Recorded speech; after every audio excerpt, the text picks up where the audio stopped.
Hi guys, this is Devin with Devin's Dog Days, and I'm super excited to be bringing you my first ever YouTube tutorial on grooming.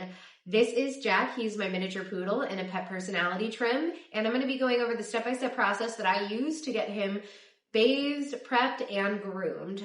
It's going to be a two-part video, with the first part being his prep, bath, and blowout, and then in part two, I'll be going over everything, including products, tools, equipment, as well as tips and tricks for completing this adorable pet personality trim.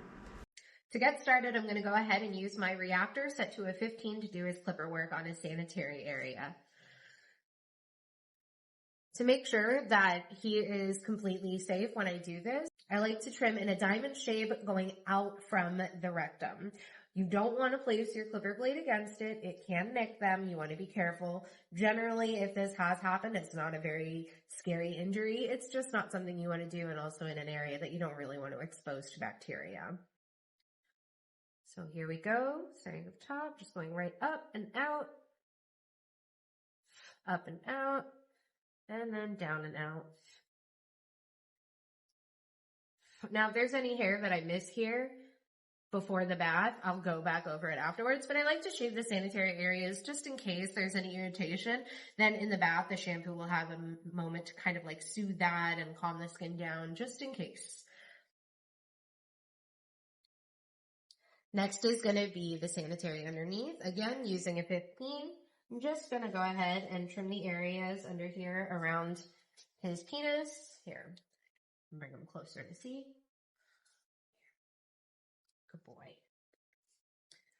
Now, some people like to go with the grain, against the grain. There can be differences of opinion here. I haven't really had an issue either way, so I like to go against the grain just to make it really nice and clean and short. Never had any issues with this guy with irritation, but if you have a dog that's more sensitive, or maybe like a white dogs tend to be a little bit more sensitive, you can use it set to a 10 and go with the grain. Good boy. Shaving this area also helps prevent matting. It's in an area of friction, so I like to usually do kind of like a bikini trim where I go just to the edges of where the legs meet the body. All right, and next up, time to shave these pads. So now I've got my clipper blade set to a 40, and I'm going to go ahead and shave out these feet. What I like to do here is I kind of hold the hair and pull up a little bit, not too taut, but this helps kind of spread the toes out and make sure that you can really get in there and get all that hair out. This helps prevent getting all extra muddiness and grossness into your house. It also helps these guys keep traction, especially if you have some senior pets. It's definitely something that every pet needs, is to have the pads of their feet shaved out.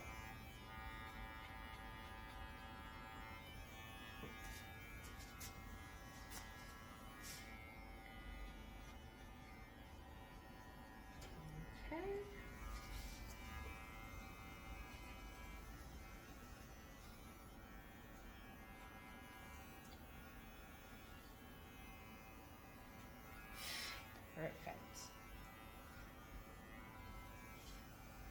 All right. So now I've got Jack in the tub, and I'm going to go ahead and get started with his bath. I like to bathe all of my dogs, including my pets as well as my clients, twice. The reason I like to do this is that that first shampoo is really going to help get that coat clean, and then that second shampoo is going to help enhance the coat. So I always use a clarifying shampoo first, and then I follow it up with all of the enhancing shampoos that I want to do.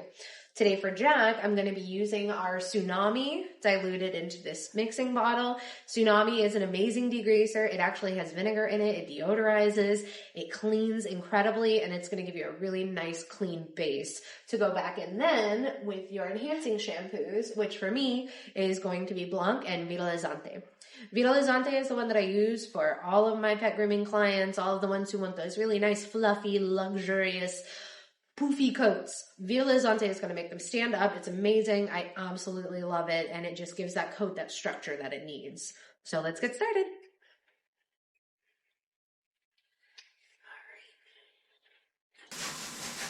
So to get started, I like to just kind of wet the coat a little bit over just to help a little bit more, even though the shampoo's already diluted. I feel like because the coat's already wet, it grabs onto any additional moisture that much easier. So this is just a me thing. Always like to start with the head.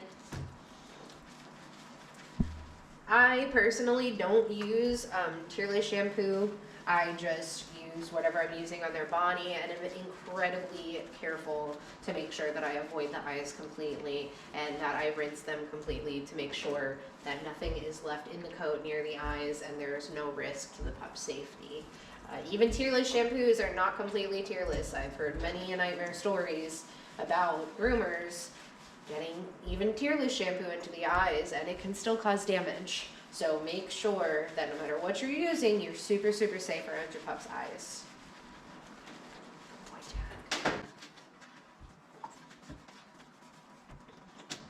Oh, and by the way, this Tsunami, I literally put 2 pumps of shampoo in that full bottle. Usually I'll get through this whole first bath just using half of it, and then I can move on to the second part of this bath, and somebody else will get the rest of this shampoo today. I never leave my shampoo sitting overnight. That's just not good practice. You can, these are biodegradable products, which means that they can literally biodegrade right in that bottle and create all sorts of yucky bacteria that you just don't want on your dog. So make sure to always, always, always clean out your bottles. I do a really nice hot water soak with vinegar about once a week to make sure that they are very, very clean, but they get rinsed out every day after their use. Oh, how could I even forget? I also love to use a rubber curry brush to make sure that I scrub them really well. And as you can see, just starting to use that, it makes such a better lather. It's going to make sure that you get every inch down to the skin really nice and clean. So this is something that I always like to use when I'm bathing both client as well as my own dogs. I actually think I could have diluted that shampoo further because I need to add a little water. Always hold the head back. That's another good way to make sure that you don't get soap in their eyes. Good boy. Let's get them leggies. Hi. And then to do the face, I'll come on the top, and then I like to come along the cheeks, usually bringing up shampoo from the neck. This again helps make sure that I'm not getting any shampoo in his eyes, but I can still get right up to those cheeks, right up along the side of the head and along the face. And then being very safe, put a little across the muzzle and scrub it up.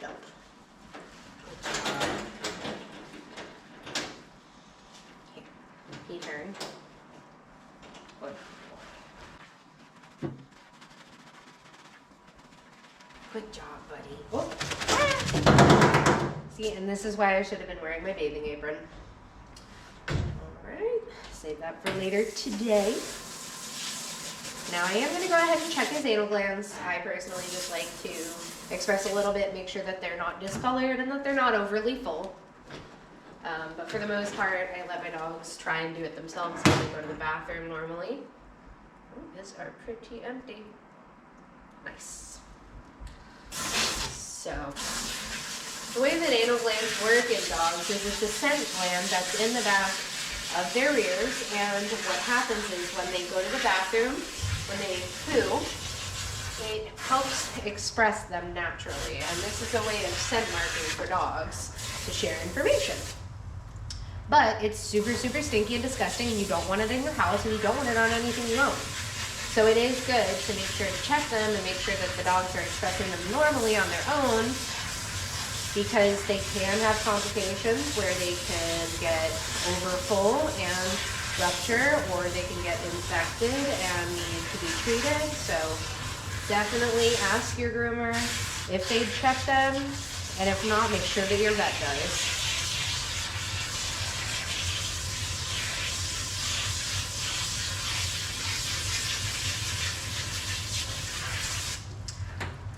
Now for this first rinse, I'm not going to worry too much about getting all of the shampoo out because I'm going to be scrubbing him again. I just want to give him a pretty good rinse to get any dirtiness that the shampoo has gotten out of his coat completely rinsed out. Well, more or less rinsed out. And then for the head, to make sure that I don't get any soap in his eyes, but I get him rinsed really well, and I don't get it in his nose, I use my hand like this over the muzzle to basically help strain the water around his nose. My dogs are so used to this that they're not even fazed by it. I've worked with clients' dogs and training them to be okay with this. And then you can come right up the side of the muzzle and no water in the nose. Then tilt the head back while you're rinsing off the top of it. Good job, buddy. All right, scrub number 2. I also like to express the anal glands after the first scrub because then I can go back in with the second scrub and make sure that none of that smell sticks to them and that they are nice and clean. I used to have to work at an animal hospital and we expressed the anal glands even just for dogs coming in, and I always felt like it was gross because it was like they always smelled still. Like you can't wipe that smell off. It has to be bathed off. So anyway. Now I'm going on with the ARTERO, Vitalizante, and Blanc, and giving them a really good scrub. These shampoos are wonderful for adding both texture and volume, like I said, with the Vitalizante. And then the Blanc is an optical illuminator. That's why it has that blue hue. That blue hue is going to help just really make his coat shine. It adds a beautiful, just healthy sheen to it that just always looks beautiful. So I love to use this on just about every dog, any color, doesn't matter. I use this on everything from white, black, brown, red, apricot, what you have it, I use it on them. This is probably Vitalizante and Blanc are my 2 go-tos every day in the shop. And then if they're just getting a bath, I like to do the Hidratante, which is a moisturizing shampoo to really make sure that their coat is just yummy and deliciously cared for. Here, can you turn this way? Turn. Okay, I'll turn it. That's fine.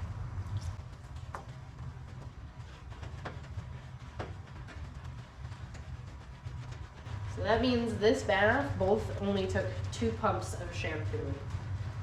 The actual diluting ratio is 16:1, I think, for anyone curious. I think ARTERO actually is now working on a conversion chart because people were always curious about how to properly dilute these shampoos. Originally, they were intended just for full strength use, but because of the popularity of dilution in the US, they went ahead and calculated exactly the best ratios for diluting our shampoos.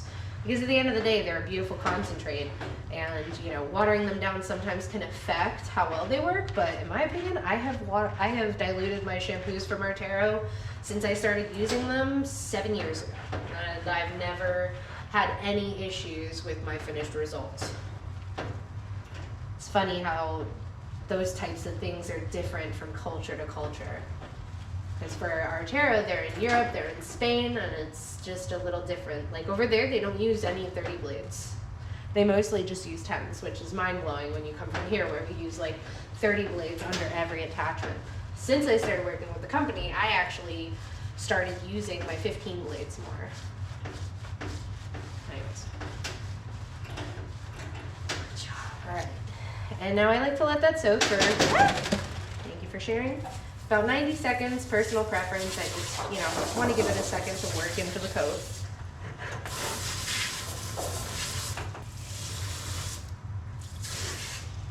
Good boy. Yeah, I know. You're my best boy. All right, let's go ahead and get you rinsed. So now this is the final rinse, and for this one, you want to make sure you get every single speck of soap out of your dog. Because soap is a cleansing agent, if you leave it cause irritation, it can cause hot spots, so always, always, always make sure you rinse your dog all the way. And once I'm done rinsing him, I'll show you a trick that I use to make sure that I have my dogs rinsed out completely.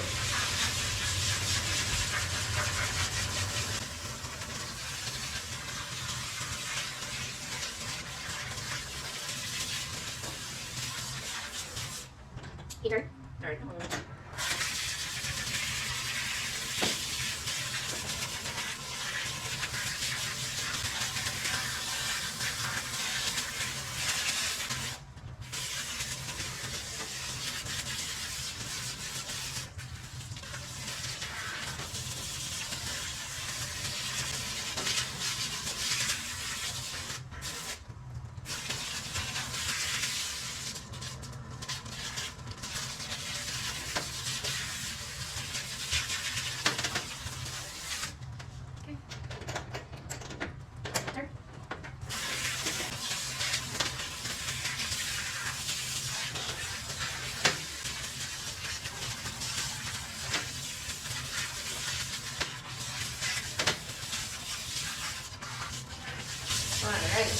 think we are good. Hang on. So the best way that I have found to check for soap in your dog's coat is to just squeegee it into your hand. And I can see some bubbles in there, so that means he's hiding some in his pits. Armpits are always a great place to start to make sure that you don't have any chipping left in your dog. All right, try that again. Perfect, nice and clear. Then I will squeeze down the leg into my hand. Perfectly clear. Again, no soap. Check the ears and the head. Looking good. Looking good. Good job. Good job, buddy. All right. And I still like to squeegee them out before I towel dry them just to get some of that excess moisture off. So I don't have to use 50 towels, just 30. Just kidding. All right, and I'm gonna go in with my ARTERO microfiber towel. These are super absorbent and help actually prevent me from needing to use 50 towels. So that's nice for sure. Especially if you're mobile or if you don't have a lot of storage space for a lot of dirty towels. These microfibers are amazing for absorbing a lot of moisture. You smell so good. Good job, bud. Yeah.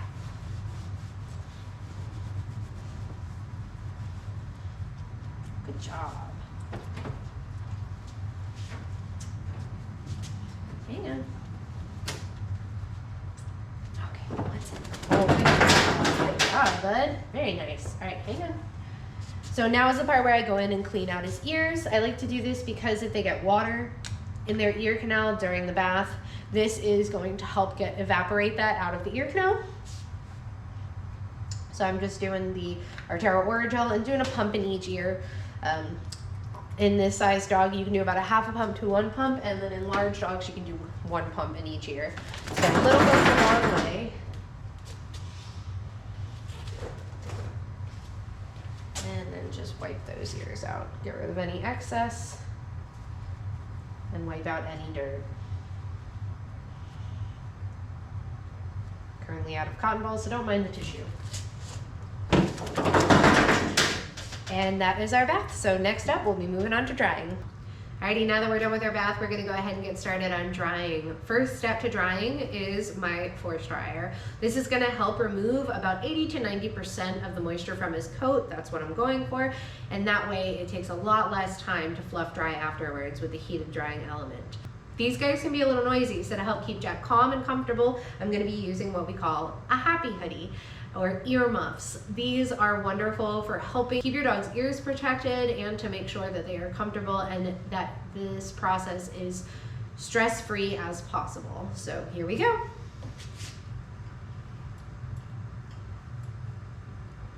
Nice and snug.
Alrighty, so now that I have his body and his legs force dried enough to where I like them, I'm gonna go ahead and remove the happy hoodie, and I'm gonna use the force dryer at about 50% power. Jack likes to lay down for his head, so I'm gonna go ahead and let him take his head out of the loop. He is very well trained and knows how to stay on a table. Down. Good job.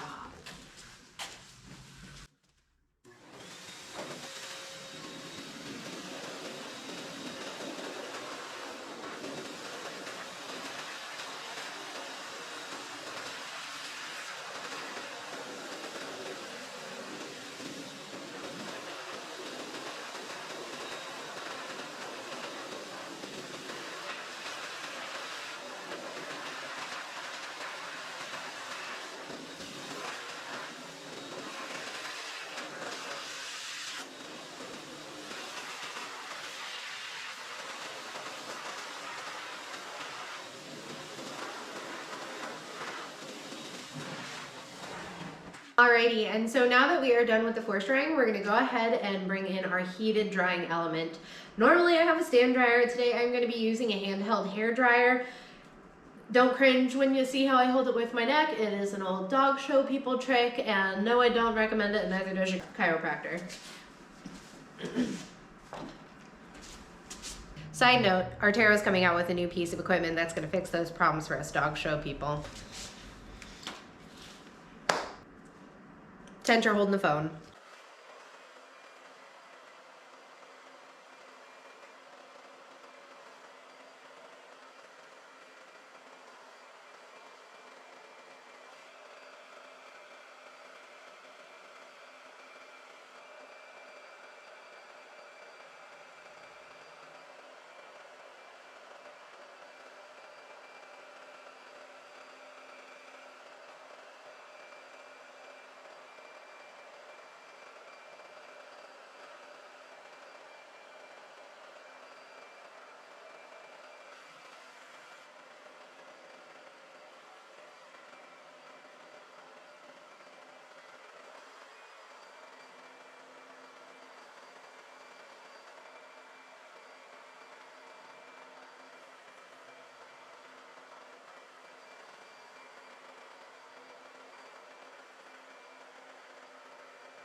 And now for the final step in our prep. We are gonna go ahead and go over and make sure there are no knots, tangles, snags, or anything left in that coat. To do that, I'm gonna use my ARTERO anti-static spray, as well as my ARTERO extra volume comb with the curved end. I actually really love this. It works great for getting into those really fine areas, especially on the face. At first, I kind of like didn't see what the hype was, and now I'm absolutely obsessed, and this is the comb that I use more often than any of my other ones. So really functional in ways that I did not expect.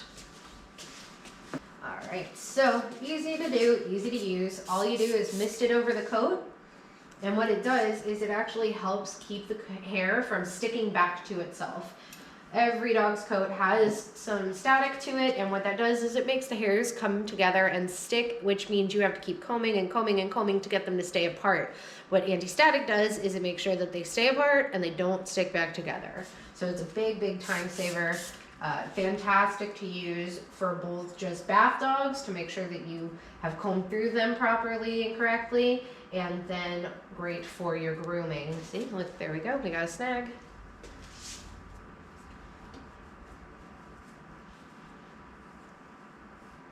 Go up the legs, the inside of the legs.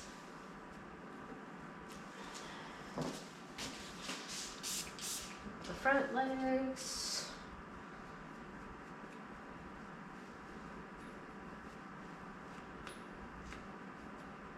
Good boy, you're so good. Making sure that your dog's coat is really good and straightened is what's going to make sure that their groom lasts the longest in between sessions.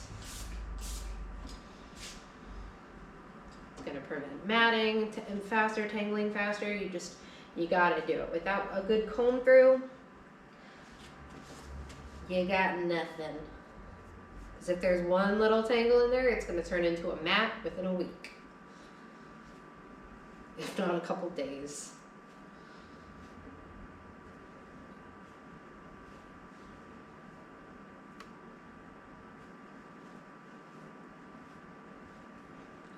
That's why, especially too, if you do grooming competitions, make sure you have 0 tangles in your coat before you go into that ring. You could do the best groom in the world, the most beautiful groom, and you could literally be disqualified for leaving a mat in your dog. Trust me, I'm speaking from experience. And then just comb over the head. Oh, so fluffy. I love this. And like I said, this gets right in there. I love this curved little tip. I love your little mustache.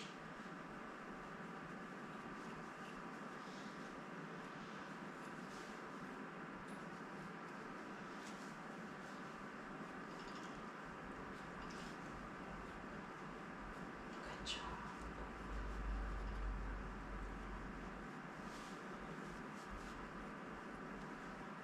Okay, bud. Looking good.